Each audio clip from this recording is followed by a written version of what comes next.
Welcome to NCSS Here for You. For over 50 years, Northwestern Counseling and Support Services has been providing access to quality psychosocial services to the residents of Franklin and Grand Isle counties.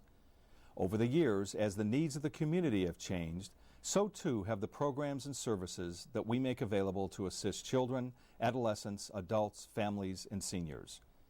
We take our role in the community seriously, and we strive to provide the highest quality services. According to Eric Erickson, a noted developmental psychologist, every person must pass through a series of 8 interrelated stages over the entire life cycle.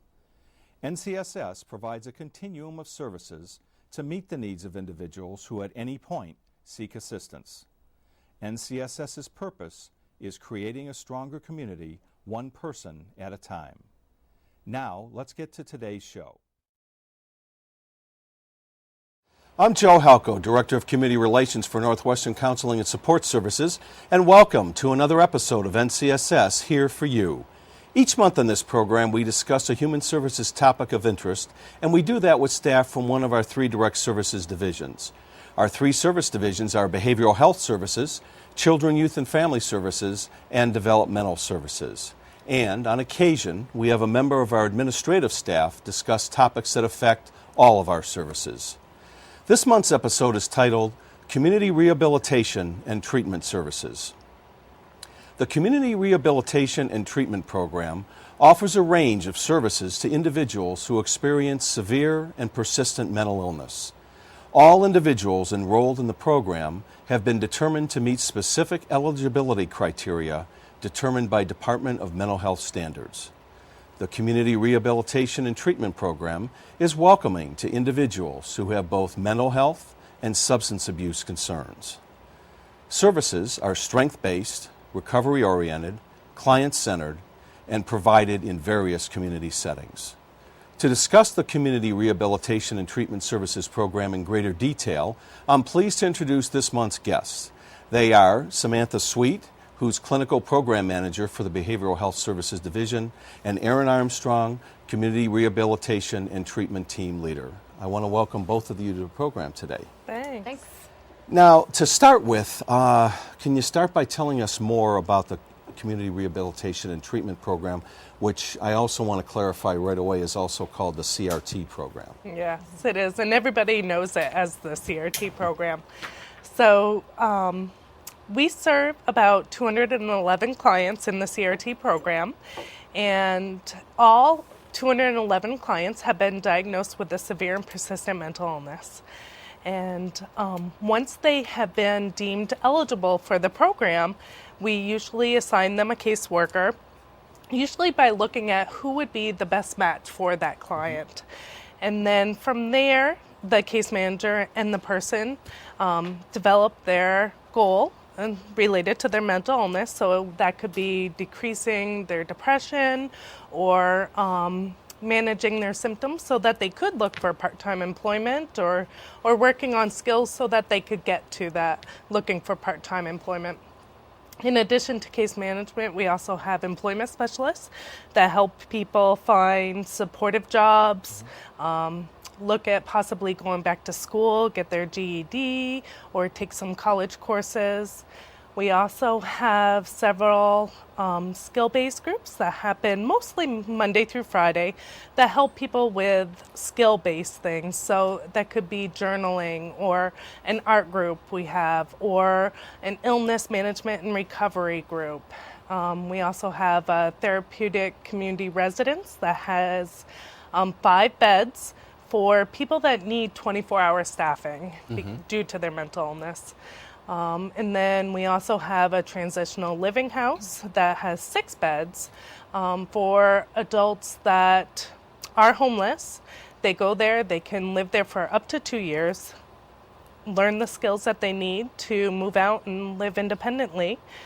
And and then we also work really closely with therapists, with psychiatrists, and with primary care doctors in the community. So that's really CRT in a nutshell. And if you could clarify for people what exactly is a severe and persistent mental illness, because that's a term that maybe people are not that familiar with. Yep. A severe and persistent mental illness, or a SPMI, is a mental health diagnosis that significantly impairs somebody's functioning. So some examples of these diagnoses are bipolar disorder, schizophrenia, major depressive disorder, severe anxiety disorders, or severe personality disorders. And oftentimes the symptoms of those diagnoses impact people's ability to perform activities of daily living. So this could affect people's ability to manage their money, take care of personal hygiene, make good choices in their lives,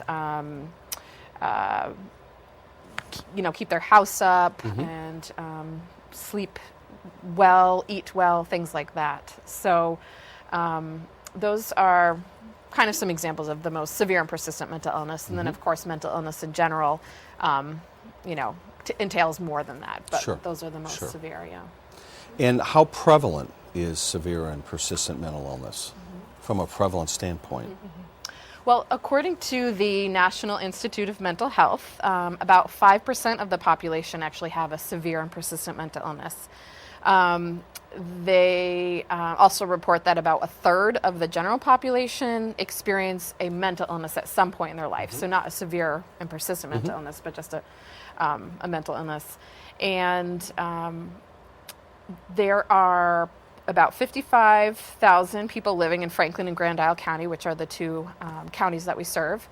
So we have about 0.5% of those people enrolled in CRT services, and we serve thousands in the behavioral health division in general. So it definitely tells us that there's a need out there to get the word out about the services, because there are people out there, statistically, that would need our services and just aren't connected with us for one reason or another. And speaking of that, could this be one of the reasons? My next question was going to be, do people with mental illness experience stigma? Yeah. Excuse me. And if so, can you talk a little bit about that and truly what the impact of that has on people? Yeah. Unfortunately, it is really common for people that have been diagnosed with a severe and persistent mental illness that they do experience stigma. And oftentimes, like Erin said, people don't want to seek mental health treatment because of stigma, because of fear, because they are worried that friends or family will see them as weak. They don't want to walk through our doors at NCSS. So, in someone dealing with a mental illness, it's really common to have stigma and don't want to seek treatment.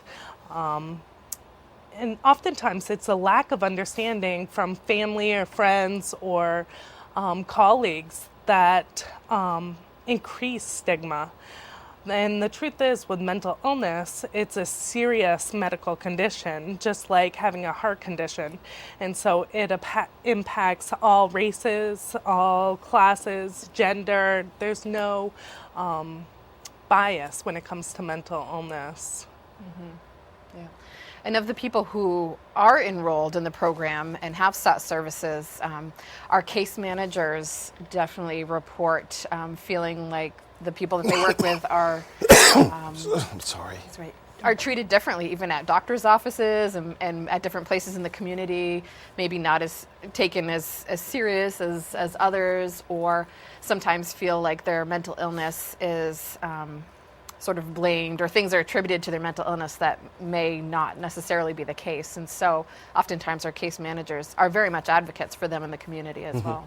That's a great point. And what is believed to be the best treatment for someone that does suffer with a mental illness? It is believed that a combination of medication and individualized supports, such as case management or individual counseling, is the most effective. And early treatment is definitely key, because you can prevent, the further debilitating effects of mental illness and get people on the road to recovery a lot quicker you're able to meet them where they're at sooner, and if they're able to seek services and support early on rather than wait, because there's just better outcomes, and more supports sooner is always a good thing. So. And I guess, again, that's where the whole stigma thing comes into play, because if someone feels that it's a weakness to seek the treatment, they're going to suffer longer before they even begin to encounter that treatment, which is unfortunate. Yeah. Because as you say, the sooner that you can start to deal with the treatment, the sooner they can be on the road to recovery. Yes, yes, absolutely. Now, recently, the Department of Mental Health released the outcomes of the statewide CRT Consumer Satisfaction Survey, which again is on a statewide basis. And can you share with us the results of the CRT program at NCSS? Yeah, we're actually really happy about this survey. And it actually puts everything on paper that we feel is really positive about our program. And like you said, Joe, Department of Mental Health had sent all CRT clients statewide the survey of 44 questions, and some of the results that we got at NCSS about our CRT program is that we had the highest response rate amongst CRT clients statewide. And we actually scored the highest, higher than average, in overall services, access to services, services in general, and respect. And so we're really happy about that, as well as autonomy. Sorry, I forgot about that one. So two of the questions that really stood out for me in this survey that were asked of our clients was, does your staff treat you with respect? And does staff respect your rights? And we scored 98% on both of those questions that were asked. So we were really happy with these results, as well as distributing them to our community in hopes that that would show that that services are there, and good services are there to help. And our caseworkers were also really happy to hear that their work shows.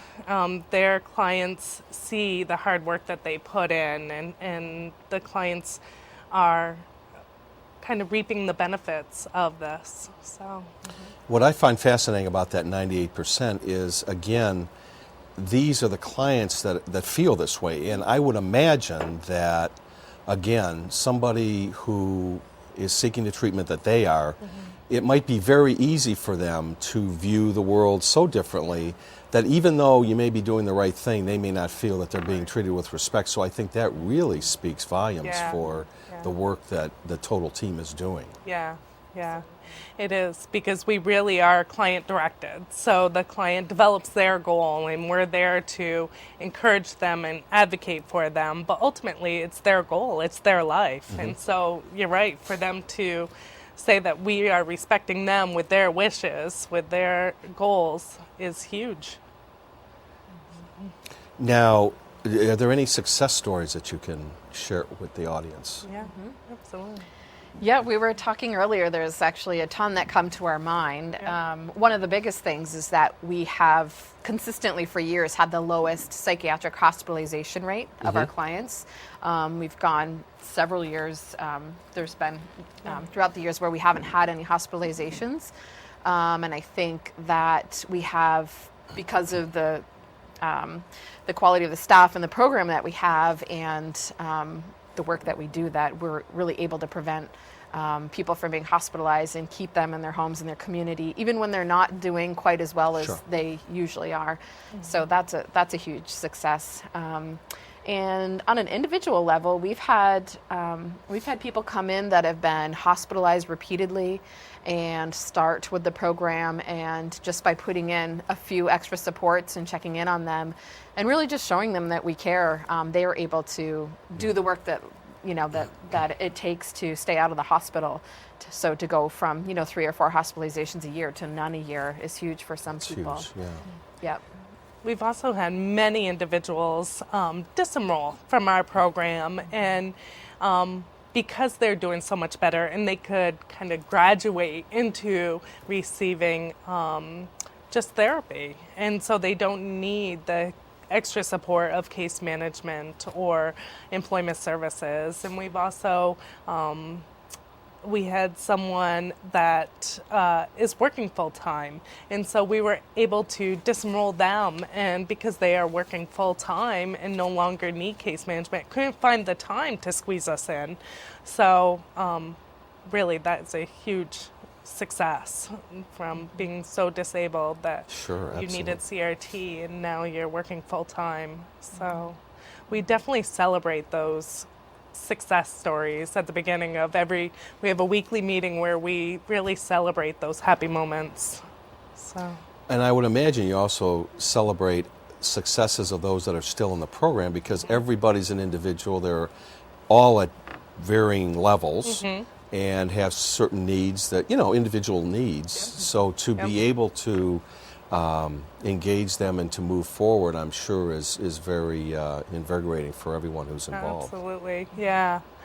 Sharing of good news is definitely varied, and it's very individual. Like, someone actually met with me today, and so we celebrate those moments as well as someone disenrolling from our program. Now, can you talk a little bit about some of the special events that CRT is a part of? Yeah. Every year we do what we call a Night of the Arts, and it's every year in May, because May is Mental Health Month. So this year it's May 23rd at the Bliss Auditorium, and it's open to the community. And it's from 4 to 8, and we have several of our clients do artwork that we display, as well as they embroider or crochet or knit or sew different blankets, and we show those as well. And then at the front of the auditorium, we have different clients and staff do comedian shows. They do singing, dance, they play an instrument, and they just share what they know. And it's a great opportunity. It's definitely a feel-good event. So we do that every year in May. And we also have, staff work really hard every December, and we do a holiday party for our clients. And we have that here in town, and we put on a meal, and Santa comes and delivers presents for each and every client that's there. Our drama group does a little play, and they put that on, and we also have donations of hats and mittens that are given away, and that's a really nice event, and staff really take a lot of pride in that, and it's a good meal as well. And we also, just recently, actually, this is our first year, our art group is displaying artwork at the library here in town, and that's to prepare for the showing in Night of the Arts and to lead up to Night of the Arts. And so this is the first year. The clients were super excited to show their art, and the staff, I think, is definitely developed. The art group has developed into something really great, and it's actually our highest attended group that we have in CRT. Now, actually, whether it's artwork, whether it's music, whatever the case may be, this is actually all a part of the program for these individuals, for their recovery, if I'm not mistaken. So in other words, you find that somebody is interested in sketching or whatever it might be, you then try to take that and get them to go to the next level, and certainly they must feel great about that, I would imagine. Yeah, absolutely, they do. And someone that is hesitant to perform, they definitely get a lot of support and from their family as well. The audience is pretty packed with family and friends, as well as staff and returning staff. Old staff come and see the event. So and after clients get off the stage from performing, they feel so good about what they have done. So we've had a lot of people come back and perform year after year, and then we're always trying to encourage new and exciting performances as well. Yeah. So. Yeah, it's definitely great for a lot of people's self-esteem. And then also just fostering those interests and those hobbies and incorporating them into their lives is really helpful in their recovery as well. Yeah. To have, more structure to their day and things to do and interests, and definitely helps people feel better. Yeah, that's terrific. Yeah. Now, do people ever successfully end their CRT services? They do. I think you have kind of touched on that. Yeah. Sam mentioned that people almost kind of graduate to needing a lesser level of support, maybe just weekly or bi-weekly outpatient counseling.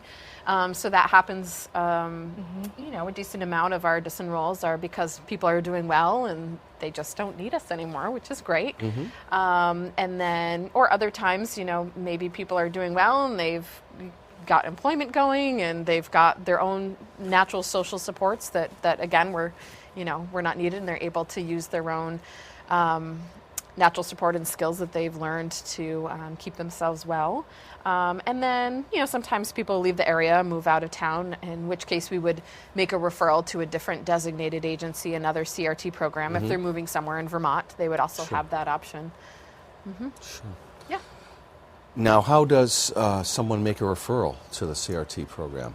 Probably the best way to make a referral is by calling our main number, the 524-6554 number, and getting connected to our agency. And then through that process, talking to someone, they can talk about CRT services, and then it would connect them with one of us in the CRT program.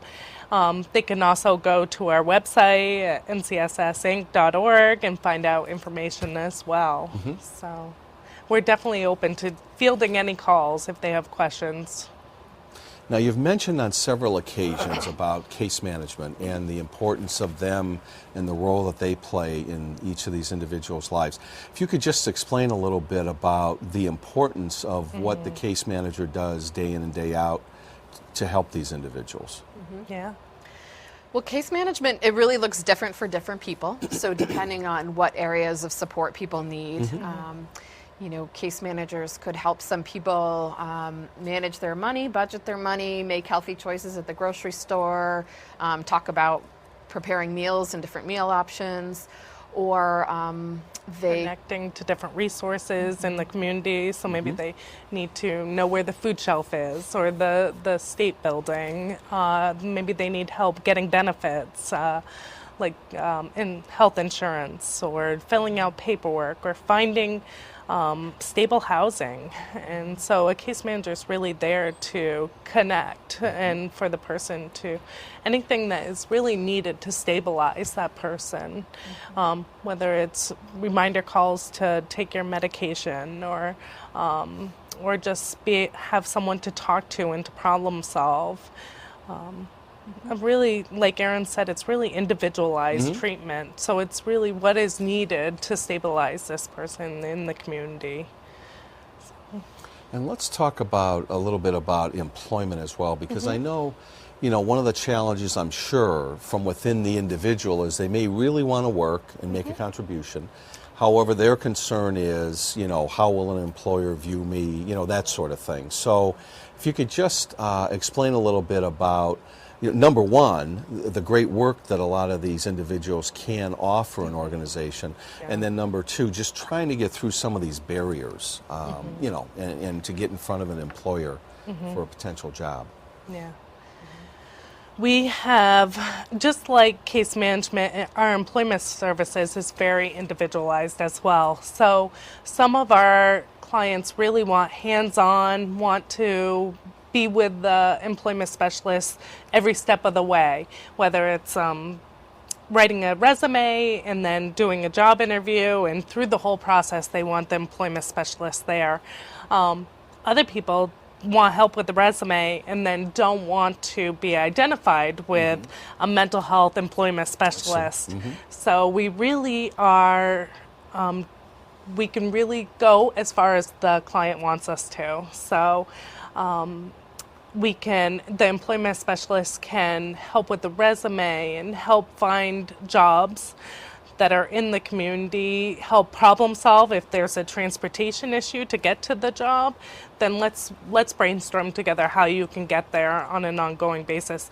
The employment specialist can sit there through the interview. They can, follow up with the employer after. We can have as much hands-on as the client wants, or we can really back off after helping with the resume.